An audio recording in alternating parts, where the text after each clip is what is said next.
Hello YouTube, my name is Riley Halligan. I am a game developer based out of Chicago, Illinois, and I'm here to tell you about a game that I worked on during GDC 2016. This was part of the game design workshop, and our goal was to create a game where we put our players into an ethical dilemma and then had them feel empathy towards the situation that they are in. We did this by creating a game where you play as a town doctor, and you have various medicines that you can administer, represented by these dice, and then you have a deck full of patients. Your patients are going to be 4 number 2s, 3 number 3s, 2 4s, 2 5s, a 6, an 8, a 10, and then an ace. Your ace is going to be a 12. So let's go ahead and get these guys shuffled up in here.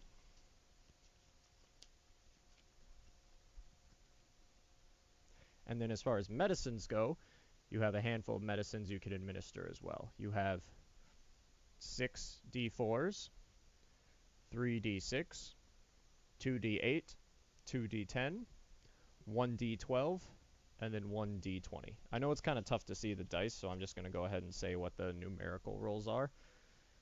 And then the way this works is you have your deck of patients over here, and they need to survive 3 nights. So you flip the card, put it there, that's going to be night 1.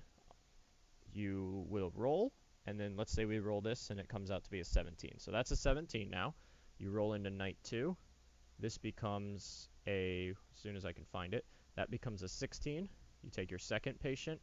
They're trying to survive night 1. Let's say we get a 6 on there. And then into night 3 for patient 1, this 16 becomes a 15. This 6 will become a 5, and then you have another patient. If they are not stabilized from one night to the next, then they die. If they get here and they are still stabilized and have not died yet, then they are cured, and you get to keep that patient. The goal here is to have the most number of patients survive. So let's go ahead and play a couple rounds. So this is our card on top. We're going to flip it. There's a 4. So I'm going to administer one of my medicines. You can only administer 3 medicines a day.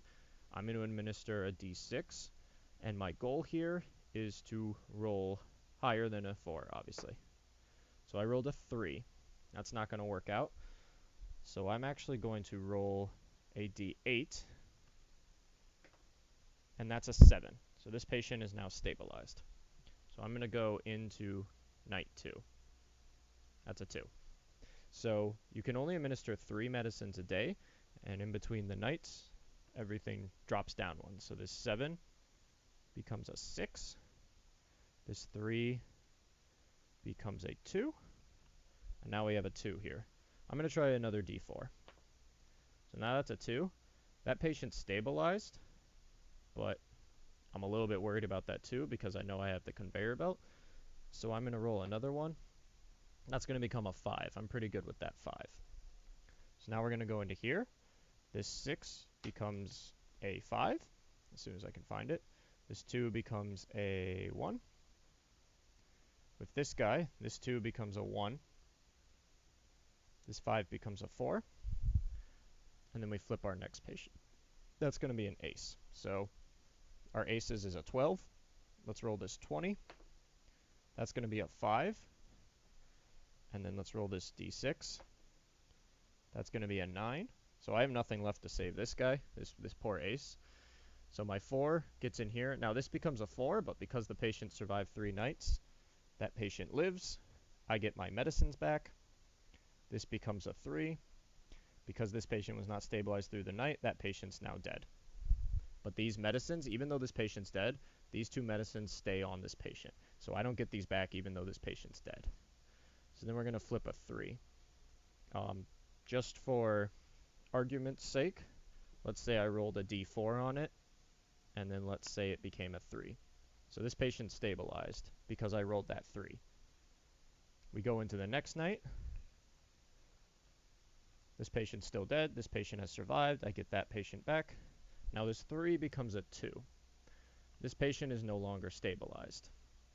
I have a 5 there. So now I need to stabilize this patient, or else they will also die. So let's say I take a d6 and I roll a 1. Let's say I take a d10 and I roll a 1. Wow, I can't roll tonight. So now I'm going to roll another d10 for this patient. and that's going to be a 9. So this patient is stabilized again, but I have no medicines on this guy. So then when I roll into the next day, this patient's going to be dead. And gameplay continues in that way. And in order to create empathy, what we did was we actually had a development team of 5 people. They put us into groups of 5. And what we did was, while the one person is playing, because obviously this is a solitaire game, everyone around the table is creating stories for the cards. So what's going on is when you flip this ace, it's not just an ace, it's somebody at the table is going, oh, this is little Jimmy. Little Jimmy fell down the well and broke both of his arms, and because of the severity of the damage, we actually had to amputate his arms. So now little Jimmy has no arms, but the amputations got infected, and now he's very, very sick. We don't think he's going to make it.